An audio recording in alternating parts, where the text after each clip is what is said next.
This is going to seem like an attack, but it's not an attack, I promise. I just want to clarify something. There are pastors out there who will vehemently say that like they don't use AI for their sermons, that they might use it for like a research assistant, as kind of like you would Google, just to like check facts or to research articles or to find quotes, that kind of stuff. And frankly, I don't think that's 100% bad. I think there's some dangers there, but most pastors are wise men, so I'm sure they're navigating those waters as they do. But I wanted you to ask yourself, what is the most noticeable thing on stage with pastors while they're doing sermons in a contemporary church?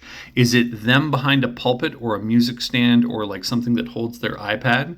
Or is it the giant screen behind them with the AI-generated image that you can now just kind of like get on demand without knowing someone who knows how to do any kind of graphic design or graphic arts or artistry in general? You can just say, I need a picture of this Bible verse, get me something, and it does.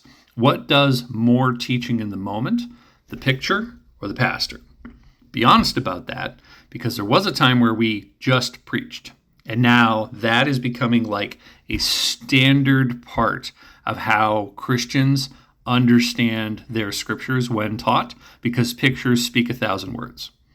So like your average sermon, even though it's being taught, it could be entirely taught from the scriptures, from conviction of the Holy Spirit, from a background knowledge in discipleship and biblical education that has nothing to do with AI.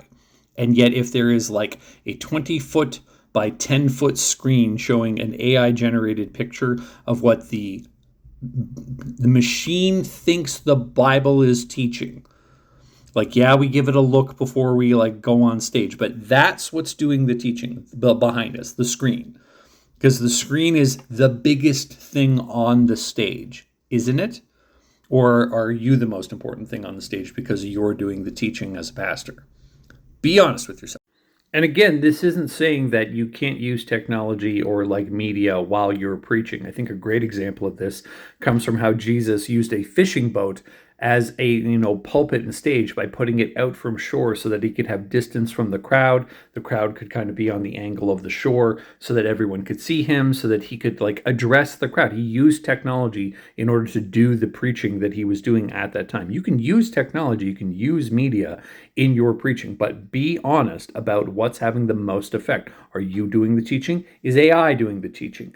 Could you tell if AI was doing more teaching than you, and for other reasons? Like if all you're looking for is image, and an image is up there, up on the screen, then like you win the second the image shows up on the screen. But like if you're assessing what is this image going to tell people, like I know what I've asked that image to represent. What is it going to represent to people who might not have a biblical education, might not have hermeneutical applications in their life, might not have good theology, might not have experience in a teaching environment like a pastor does? That's what's missing right now with this just kind of blanket adoption of AI, is there doesn't seem to be that kind of feedback loop. It's just like, oh man, we have such like great opportunities now. We can get any picture we want for teaching on the screen behind. All we got to do is ask this robot and it'll get it for us immediately. Yeah, like we just need to pump the brakes a little on that,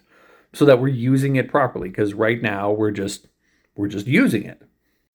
And using it wouldn't really be a problem, except it's becoming a standard practice with no real kind of like idea of like how it should be used.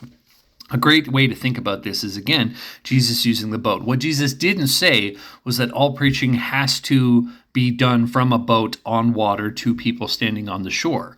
But like the mechanics of that situation clearly benefited him in order to be able to deliver the message more effectively. And what we're doing is the opposite. It's like we're taking the effective thing and saying through practice and pragmatics that every church must do this, because like, be real, almost every church is doing this. Like that's it. Jesus didn't say everyone has to have a boat ministry the same way we're saying everyone has to have AI slides. But, there's tons of Christian influencers who are insisting that, because the technology is available, we should use it. And that's simply just not modeled for us by Christ, who taught us what sermons were.